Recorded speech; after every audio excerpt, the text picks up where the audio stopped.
മനസ്സിനുള്ളിൽ അവബോധത്തിന്റെ സ്വർഗീയതയെ എങ്ങനെ സൃഷ്ടിക്കാം? അതൊരു രഹസ്യവിദ്യ ആണ്. ആ രഹസ്യവിദ്യ യേശുവിന്റെ ശിഷ്യന്മാർ പഠിച്ചു കഴിഞ്ഞു.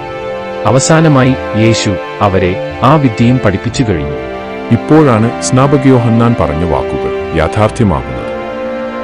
സ്നാപക യോഹന്നാൻ പറഞ്ഞു, ഞാൻ നിങ്ങളെ വെള്ളത്താൽ സ്നാനം ചെയ്യിക്കുന്നു. എന്നാൽ എന്റെ പിന്നാലെ വരുന്നവനോ അവൻ നിങ്ങളെ അഗ്നിയാൽ സ്നാനം ചെയ്യിക്കും. വെള്ളം ശുദ്ധിയുടെ പ്രതീകമാണ്. അത് കീഴോട്ട് ഒഴുകി സമനിലയെ പ്രാപിക്കുന്നു, എല്ലാത്തിനെയും നിരപ്പാക്കുന്നു. സ്നാപക യോഹന്നാൻ യേശുവിന് മുൻപേ നടന്നു. സമൂഹമനസ്സുകളിൽ നിലനിന്നിരുന്ന ഉച്ചനീചത്വങ്ങളെ വെട്ടിനിരത്തിക്കൊണ്ട് അദ്ദേഹം വിടവാങ്ങിപ്പോവുകയും ചെയ്തു. സ്നാപക യോഹന്നാൻ പറഞ്ഞത് തന്നെയാണ് പിന്നീട് സംഭവിച്ചത്. അഗ്നിയാൽ സ്നാനം ചെയ്യിക്കുന്നവനായ യേശു വന്നു. അഗ്നി വെള്ളം പോലെ അല്ല.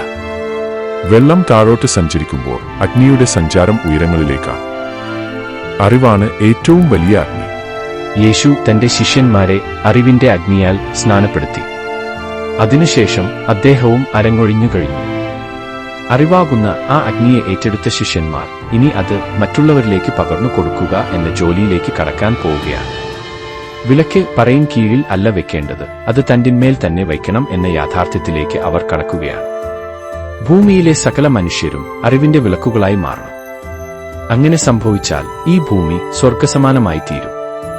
യേശു മുന്നോട്ട് വെച്ച നിർദ്ദിഷ്ട പദ്ധതിയനുസരിച്ച് ശിഷ്യന്മാരെല്ലാവരും ഏക മനസ്സോടെയും ഏകഹൃദയത്തോടെയും ഒരു സ്ഥലത്ത് ഒരുമിച്ചു കൂടി. അവരോടൊപ്പം ചേരാനായി വിശ്വാസികളായ ഒരു പറ്റം ആളുകൾ കൂടി അവിടെ എത്തിച്ചേർന്നു. പുതിയ ഒരു ജീവിതക്രമവും സമാധാനപരമായ ഒരു ജീവിതവും അവർ സ്വപ്നം കണ്ടു. അവർക്കു സ്വന്തമായി ഉണ്ടായിരുന്നതെല്ലാം വിറ്റുകിട്ടിയ പണവുമായാണ് അവർ അവിടെ എത്തിച്ചേർന്നത്. ആ തുക മുഴുവൻ അവർ ശിഷ്യന്മാരെ ഏൽപ്പിച്ചു. അവർ അത് മുഴുവൻ പൊതുവായ ആവശ്യങ്ങൾക്കു വേണ്ടി ഉപയോഗിക്കുന്ന ഒരു കൂട്ടായ്മ സൃഷ്ടിച്ചു. ഈ കൂട്ടായ്മയുടെ ഘടന പരിശോധിക്കുമ്പോൾ ഇത് ഒരു കമ്മ്യൂൺ ആയിരുന്നു എന്ന് മനസ്സിലാക്കാൻ കഴിയും. ഉടമസ്ഥാവകാശവും ഉത്തരവാദിത്തങ്ങളും പരസ്പരം പങ്കിട്ട് ഒരുമിച്ച് താമസിക്കുകയും ജോലി ചെയ്യുകയും ചെയ്യുന്ന ഒരു കൂട്ടം കുടുംബങ്ങൾ അല്ലെങ്കിൽ വ്യക്തികൾ കൂടുന്ന ഒരു സമൂഹം എന്നാണ് കമ്മ്യൂൺ എന്ന വാക്കിന്റെ അർത്ഥം. ഇത്തരത്തിലുള്ള ചെറിയ ചെറിയ കൂട്ടായ്മകൾ അഥവാ കമ്മ്യൂണുകൾ യഹൂദ ഗോത്രങ്ങളുടെ ഇടയിൽ രൂപപ്പെടുത്തുവാനാണ് യേശു ശിഷ്യന്മാരോട് ആവശ്യപ്പെട്ടത്.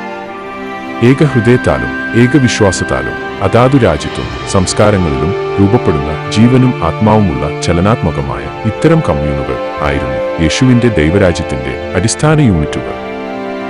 ഇത്തരം കമ്മ്യൂണുകൾ ലോകം മുഴുവൻ വ്യാപിച്ചാൽ ഭൂമിയിൽ ഉച്ചനീചത്വങ്ങൾ ഇല്ലാത്ത വർഗരഹിതമായ ഒരു ലോകം സൃഷ്ടിക്കാനാകുമെന്ന് യേശു ശിഷ്യന്മാരെ പഠിപ്പിച്ചു.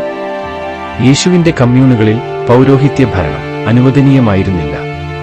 കൂട്ടത്തിൽ പ്രായം കൊണ്ട് മുതിർന്നവർ ആയിരുന്നു കമ്മ്യൂണിന്റെ മൂപ്പന്മാർ. യേശുവിന്റെ ദൈവരാജ്യം അഹികമായ ലക്ഷ്യങ്ങൾക്കു വേണ്ടി സൃഷ്ടിക്കപ്പെട്ടതായിരുന്നില്ല. അതാതു രാജ്യങ്ങളിൽ നിലനിൽക്കുന്ന ഭരണ സംവിധാനത്തിന് വിധേയമായി പ്രവർത്തിക്കുന്ന അതിരുകളില്ലാത്ത ശാന്തിയുടെയും സമാധാനത്തിന്റെയും ദൈവരാജ്യമാണ് യേശു വിഭാവനം ചെയ്തത്. അവിടെ ദൈവത്തിനുള്ളത് ദൈവത്തിനും സീസറിനുള്ളത് സീസറിനും വേറിട്ട കാര്യങ്ങൾ മാത്രമായിരുന്നു.